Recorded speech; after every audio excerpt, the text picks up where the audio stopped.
வேண்டுகோளுக்கிணங்க அவர் இல்லத்தில் நடைபெற்ற திருமணத்திற்கு சென்றார்.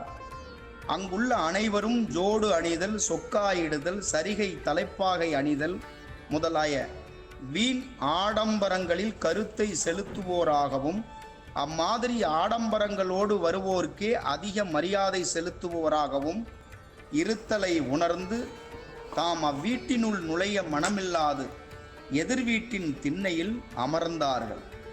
பெருமானை கண்ணுற்ற சபாபதி முதலியார் உள்ளே வருமாறு பெருமானை அழைத்தார். அப்போது பெருமானார், சோடில்லை, மேல் வெள்ளை சொக்கா இல்லை, நல்ல சோமனும் இல்லை, பாடில்லை, கையிற் பணமில்லை, தேகப் பருமனும் இல்லை, வீடில்லை, யாதொரு வீராப்பும் இல்லை, விவாகமது நாடில்லை நீ நெஞ்சமே, எந்தவாறு இனி நன்னுவையே என்ற பாடலை பாடினார்கள். ஆடம்பரமான காலணியோ வெளுப்பான மேலாடையோ